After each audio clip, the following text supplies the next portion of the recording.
আমার প্রিয়জনেরা, প্রভু যীশু খ্রিস্টের নামে সকলকে জানাই অভিনন্দন।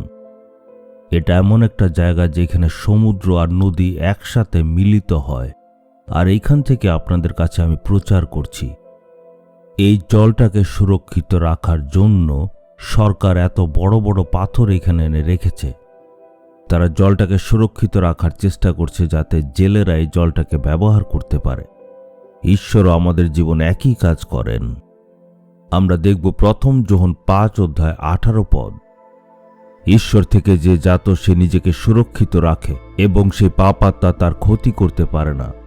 এইখানে পাপাত্মা বলতে শয়তানকে বোঝানো হচ্ছে। বলছে যারাই ঈশ্বর থেকে জাত তাদেরকে শয়তান ক্ষতি করতে পারবে না, কারণ আমরা ঈশ্বর দ্বারা নতুন জন্ম প্রাপ্ত করেছি। যখন আমরা যীশু খ্রিস্টকে উদ্ধারকর্তা রূপে গ্রহণ করেছি, ওই সময়ে আমাদের নতুন জন্ম হয়, আমরা ঈশ্বরের সন্তান।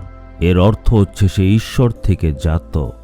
তার মানে হচ্ছে সে উদ্ধার পেয়েছে, সে আর পাপ করবে না, এটাই অর্থ। যখন আমরা যীশুকে উদ্ধারকর্তা রূপে গ্রহণ করি তখন নতুন জন্ম হয়, আর তখন থেকে শয়তান, যাকে পাপাত্মা বলা হয়েছে, সে যত ইচ্ছা আমাদেরকে ক্ষতি করার চেষ্টা করুক না কেন, অসুস্থতা আনবে, সমস্যা আনবে, অশান্তি আনবে, আপনাকে দুর্বল ও নিরাশ করতে চেষ্টা করবে, আপনার পরিবারকে আঘাত করবে, কিন্তু কিচ্ছু করতে পারবেন না, কারণ ঈশ্বর আমাদের সঙ্গে সঙ্গে আছেন। আমরা নিজেকে সুরক্ষিত রাখতে পারবো, কিন্তু কিভাবে নিজেকে রাখব? প্রতিদিন নিজেকে যিশুর কাছে সমর্পণ করতে হবে। সুরক্ষিত থাকার জন্য ঈশ্বরের কাছে প্রতিদিন এসে প্রার্থনা করতে হবে। তখন সেই পাপাত্মা আপনাকে কোনো ধরনের ক্ষতি করতে পারবে না। আপনার জীবনে কি শয়তান এইভাবে সমস্যা আনে বা নানা ধরনের পরীক্ষা আনে? আপনি যদি ঈশ্বরজাত হয়ে থাকেন, শয়তান আপনাকে কোনো ক্ষতি করবে না।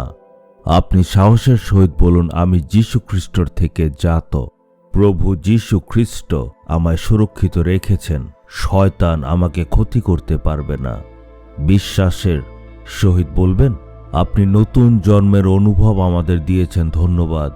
আপনার রক্ত দিয়ে আমাদেরকে ধৌত করেছেন। সেই পাপাত্মা শয়তান আমাদের কোনো ক্ষতি করতে পারবে না, কারণ আপনি আমাদের সুরক্ষিত রাখেন। যীশু খ্রিস্টের নামে প্রার্থনা করছি পিতা, আমেন, আমেন।